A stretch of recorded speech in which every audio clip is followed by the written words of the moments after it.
Olá! Hoje nós vamos falar sobre o consumo de carne, uma pergunta bastante forte que a gente tem, relacionado inclusive com moral e ética, né? Como a gente pode matar um animal para consumir a carne? Primeira coisa que vale a pena a gente entender é como era o mundo anterior ao dilúvio.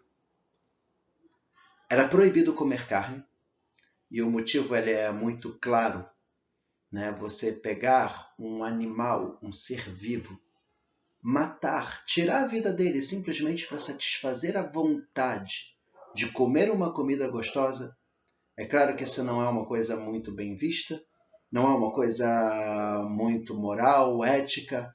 A gente está acostumado a, quando vai comer carne, a gente pede do açougue, já está pronto, cortadinha, bonitinha. A gente nem às vezes nem pensa, nem imagina e nem lembra que aquilo veio de um animal.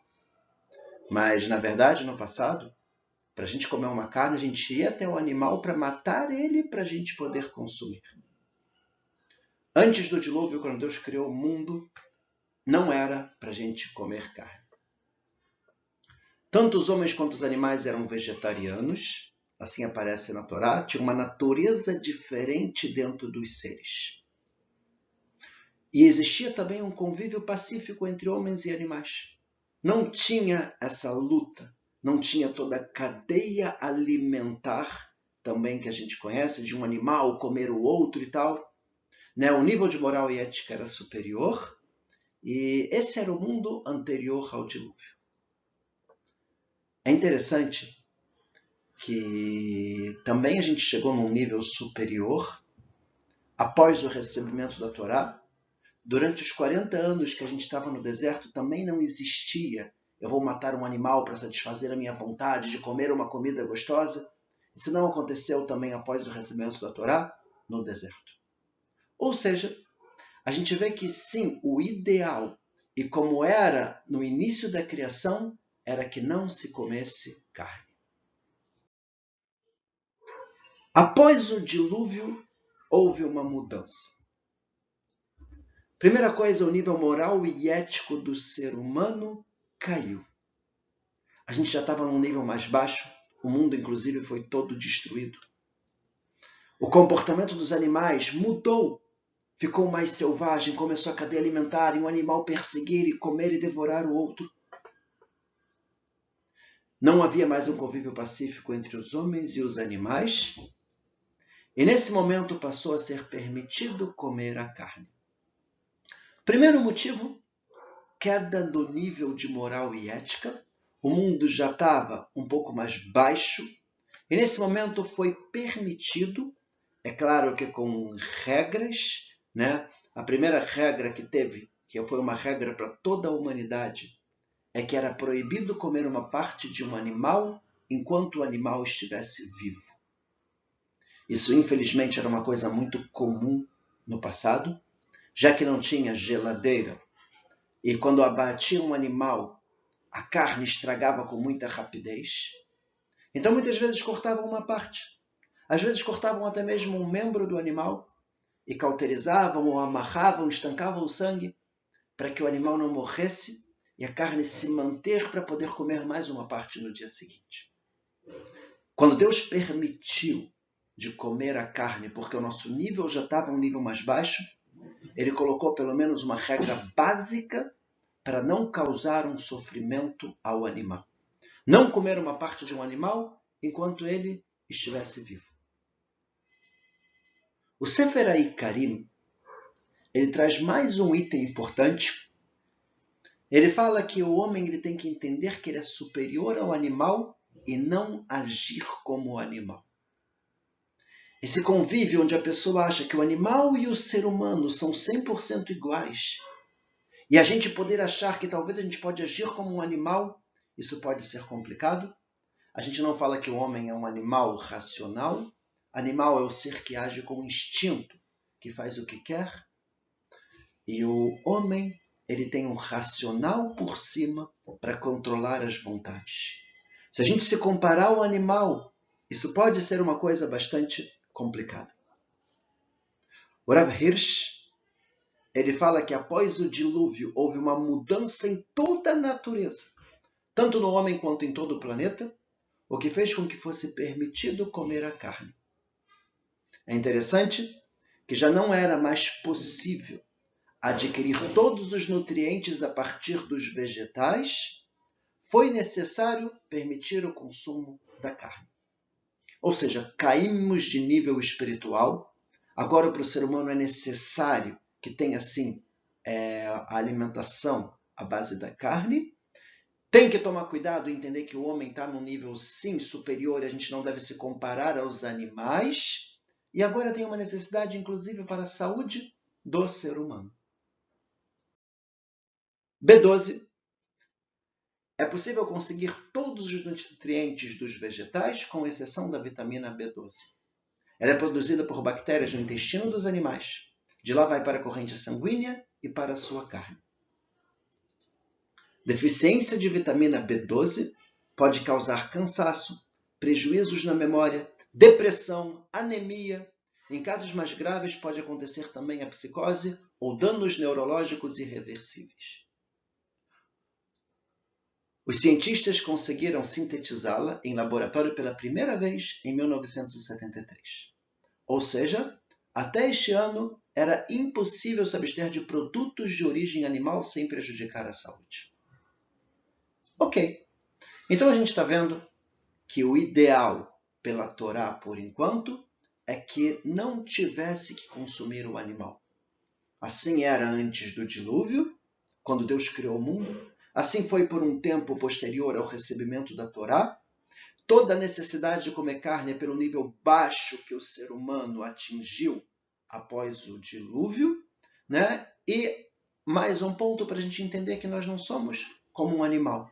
Somos seres, de certa forma, superiores e a gente não iguala o ser humano ao animal.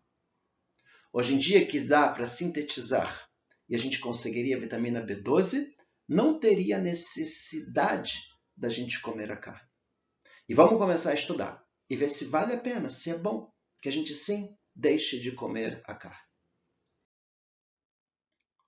Seres humanos. O Rav Kook, ele fala que após o dilúvio, o principal objetivo nessa fase é trabalhar a base moral perante outros seres humanos. Toda pessoa internamente, ela tem um senso de bondade, consciência, piedade. E se a gente despeja esse sentimento sobre os animais, a gente poderia acabar agindo indevidamente com os seres humanos. Quer dizer o quê? A pessoa, todo esse sentimento, ela já colocou direcionado com os animais. Ela já tem, sim, uma consciência de piedade, bondade, que ela está direcionando para algum lado. Mas pode acontecer da pessoa agir com muita bondade e piedade com os animais e acabar esquecendo de agir da forma correta com seres humanos. O Sefer HaIkarim, ele fala que nós vemos pessoas que têm muita pena dos animais, mas não conseguem ter o mesmo sentimento com um pobre, com alguém que esteja passando por dificuldades, com alguém que está passando fome. A pessoa olha, às vezes, um cachorro, ela se enche de bondade e piedade. Mas às vezes vê uma pessoa passando dificuldade na rua e a pessoa passa direto e aquilo não mexe no coração dela. Pessoal, é impressionante, mas os nazistas fizeram leis proibindo testes em animais. Por outro lado, causavam grande sofrimento aos seres humanos. O próprio Hitler era vegetariano e tinha grande preocupação com animais. De acordo com algumas fontes históricas, é claro que isso há controvérsias, tem várias opiniões sobre como é que era o comportamento dele, mas na prática existe sim muitas pessoas que têm um sentimento muito forte relacionado com animais, mas não com seres humanos. Teve uma aluna minha também, há muito tempo atrás, que ela falou, se tivesse que escolher entre salvar um cachorro ou salvar um ser humano, ela ficaria em dúvida. Talvez até mesmo o animal, porque o animal é indefeso, é somente um animal. O homem tem tantas maldades e tantas coisas que tem e tal no mundo. É uma situação complicada. Outro aluno que ele também começou a comparar. Se eu não tenho moral e ética com os animais, se eu como animal, então por que eu preciso ter moral e ética com seres humanos? Às vezes essa comparação pode ser complicada. O ponto é a gente não pode deixar a nossa consciência, a nossa bondade, a nossa piedade ser direcionada para os animais e não para seres humanos. O que é óbvio que é o ideal é que a nossa bondade e piedade seja direcionada para os dois. Como foi permitido? O Talmud ele fala uma regra muito, muito importante. Em hebraico a gente fala tafasta meruba lo tafasta. Se você quiser pegar muito, você vai acabar não pegando nada. Se a gente quiser exigir dos seres humanos um nível de moral e ética muito elevado, pode ser que ele vai acabar não chegando a nível nenhum. Isso acontece muito. Teve um jovem também que ele era vegano, tinha uma preocupação absurda com o sofrimento dos animais e não quer ter proveito de nada animal. E fez isso por muitos anos. Até que de repente ele virou para mim e disse que ele parou de ser vegano. Começou a comer carne de animal. Só que a forma como ele veio falar foi uma forma bastante forte. Ele virou e disse: eu desisti de ser moral e ético. Eu não estava feliz, eu não estava bem. A minha moral e ética estava me reprimindo de tal forma que eu não aguentei. Desisti de ser moral e ético. Eu até perguntei para ele, mas vem cá, então eu tenho que tomar cuidado? Talvez você pode acabar me roubando?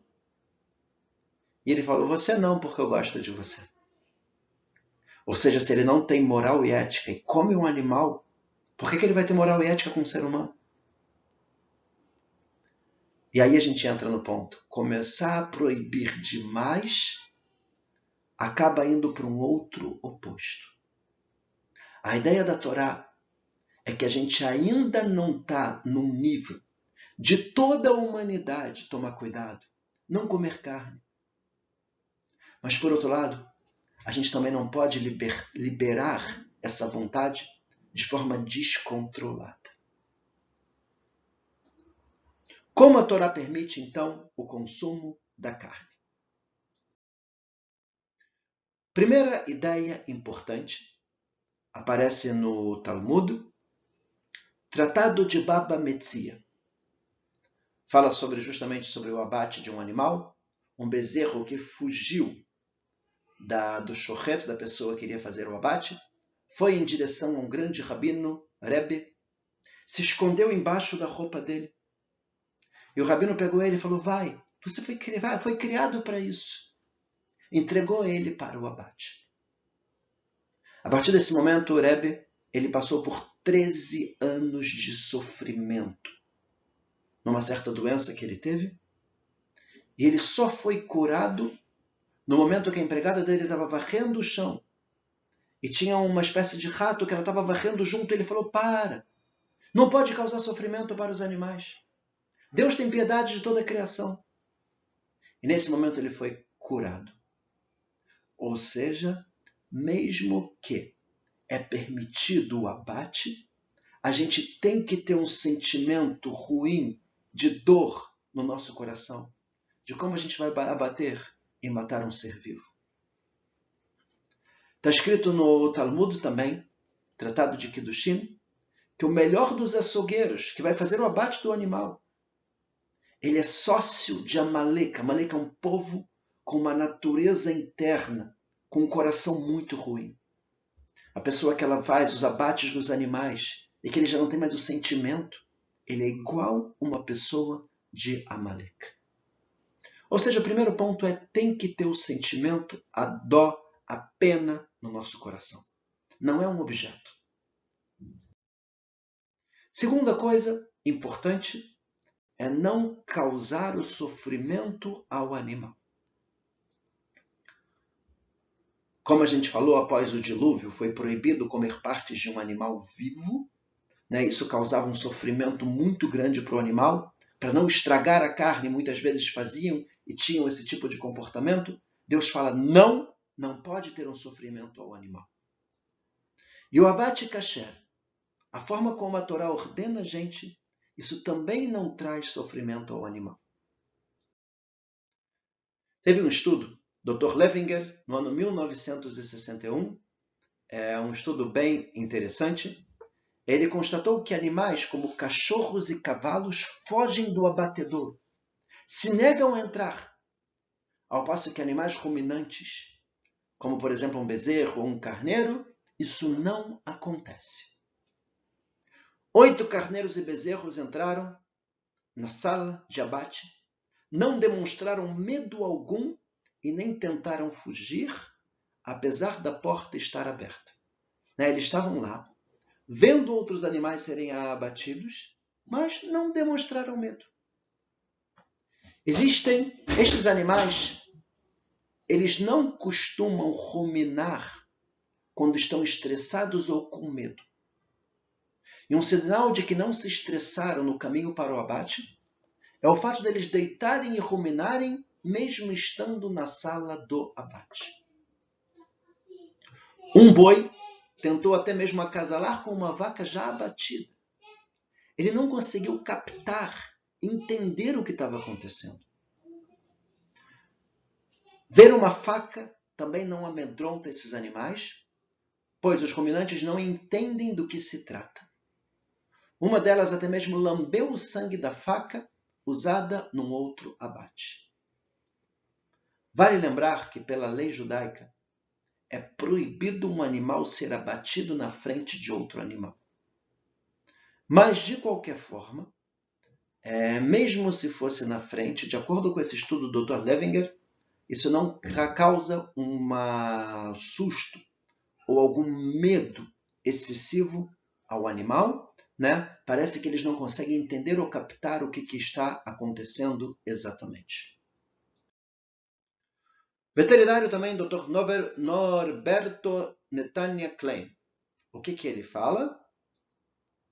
Ele fala que o corte é tão rápido que não dá tempo do cérebro perceber.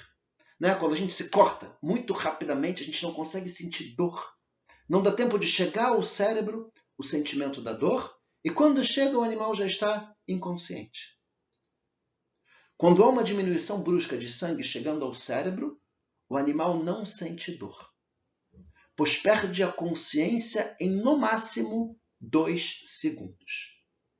Ou seja, no abate kasher não teria o sofrimento.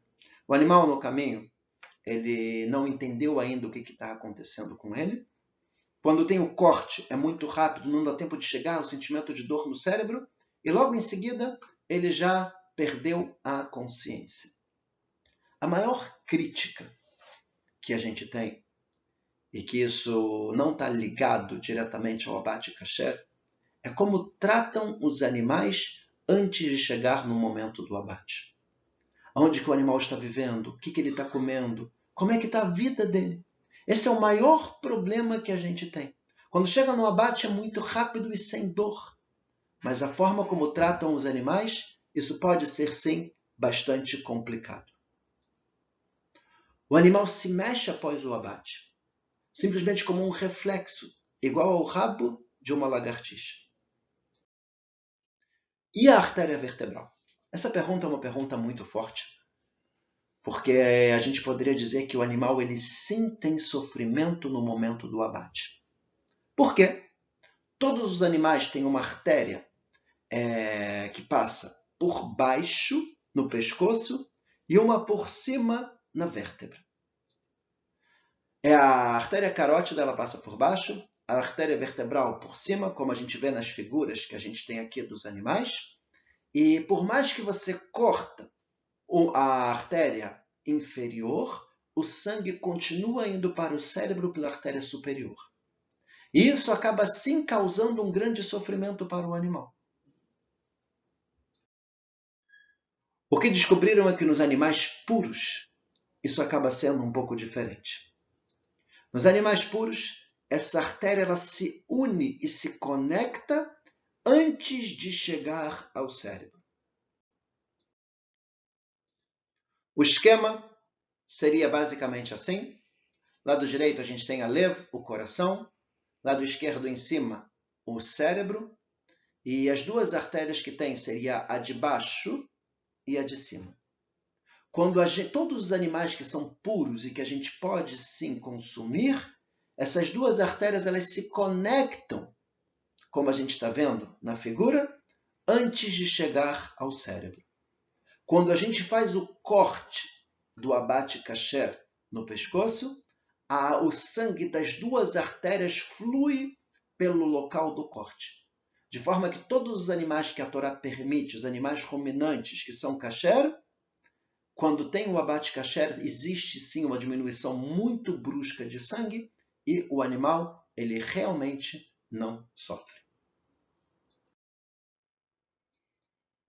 Aqui está o artigo científico que ele fez, demonstrando isso, que não tem sofrimento no abate kasher. E a gente tem o segundo ponto que ele é muito importante.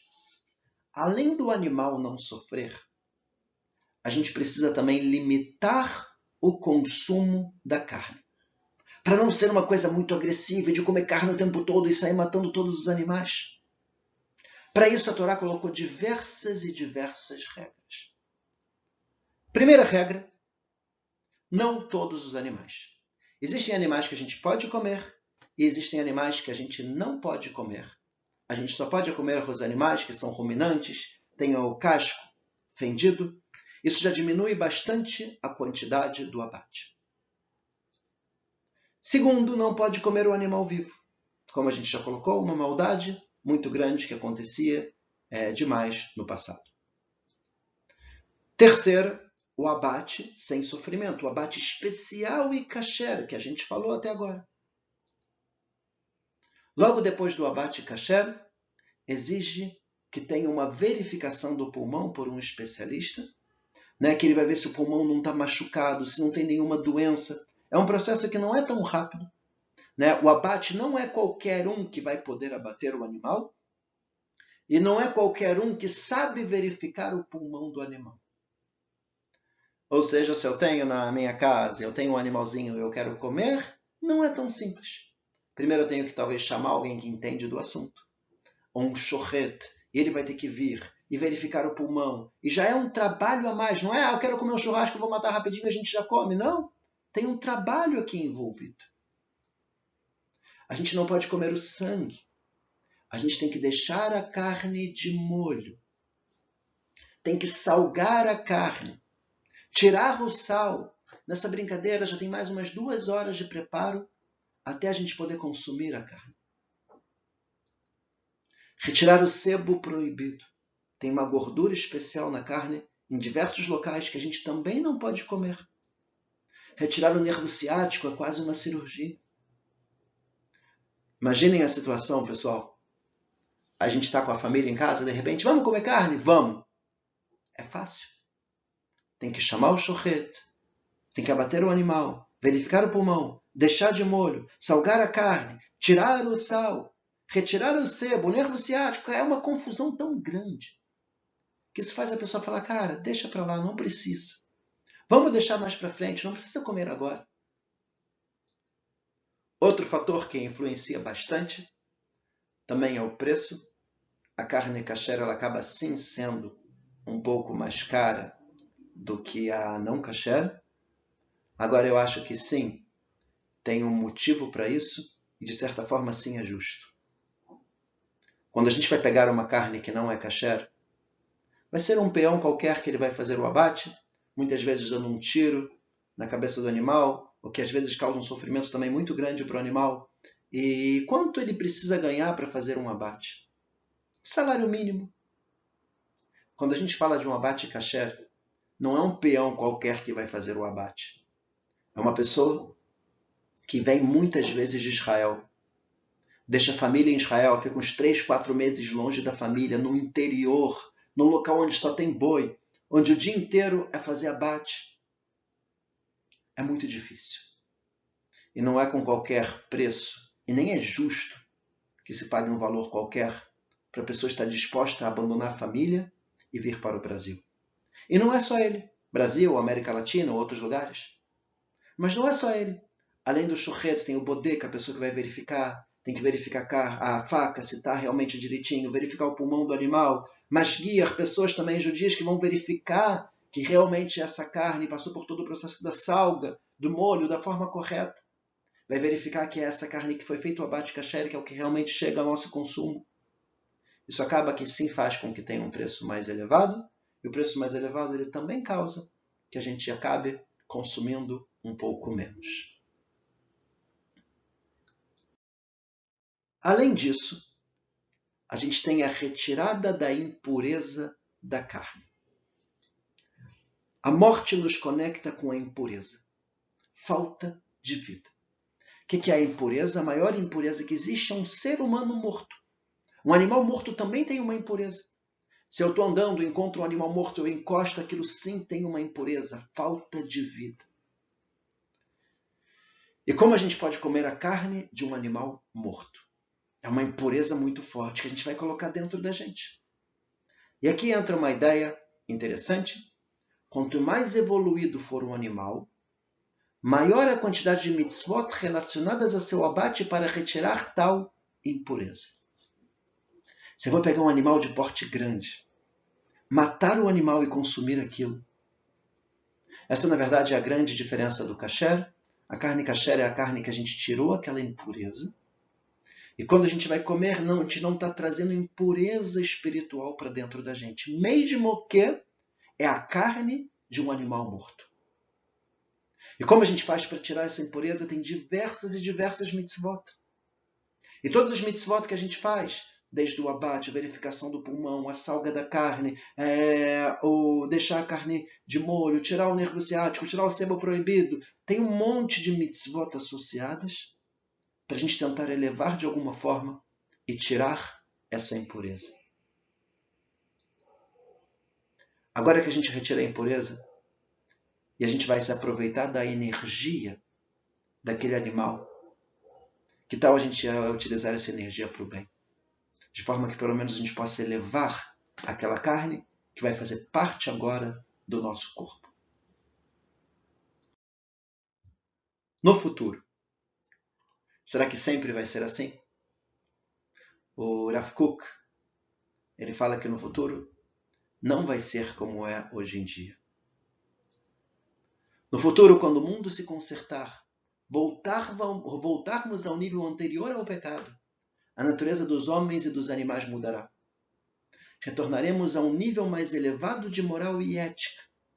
E a gente não vai mais consumir a carne e nem vai ter essa necessidade. Isso é o que aparece no profeta Isaías. E vai habitar um lobo com um carneiro. E o leão, como o gado, vai comer capim. Tem opiniões que falam que isso é de forma metafórica, mas de acordo com a Kabbalah e muitas opiniões é sim literal. Vai ter uma mudança e uma elevação em todo o nosso mundo. Não vai existir mais a caça e um animal matar o outro. O mundo inteiro vai chegar no nível mais elevado de moral e ética. A pergunta é o que a gente faz por enquanto. Mesmo que o ideal seria não consumirmos a carne, a Torá nos permite quando houver um desejo de comer a carne. Temos muitos rabinos vegetarianos e que comem carne somente no Shabat. O próprio Rav Kook, ele só comia carne no Shabat. O Rav Shmuel Eliyahu também ele é vegetariano. Tem rabinos muito, muito importantes, que não comem carne, ou evitam comer carne, ou só comem carne no Shabat. E a ideia está ligada com esse nível mais elevado de moral e ética. A gente pode colocar isso para todos os seres humanos, dizer que é proibido. Entra aquela regra, se a gente quiser pegar muito, a gente vai acabar não pegando nada, vai acabar não funcionando, vai acabar muitas pessoas fazendo ainda pior. E para isso, vem a Torá e coloca o meio do caminho. Para quem não está no nível de se abster completamente do consumo de carne, comer kasher é o primeiro passo de compaixão com os animais. A gente não faz ele sofrer. A gente diminui muito o consumo. a gente coloca várias e várias regras e restrições. E eu acho que realmente o ideal, assim também é a forma que eu penso, é a gente tentar pelo menos diminuir o nosso consumo. A gente não precisa, o nosso corpo não precisa comer carne, mais carne, mais carne o tempo todo. Quando a gente come carne, a gente sabe que tem um ser vivo que foi morto em função disso. Se a gente puder evitar, diminuir, a gente já conseguiu chegar num nível muito legal, né? E as pessoas que já estão ao nível superior e já conseguem, estão bem internamente com isso, e acham que não precisam comer a carne, ótimo, isso realmente seria um nível muito elevado, mas não é uma exigência da Torá para todos.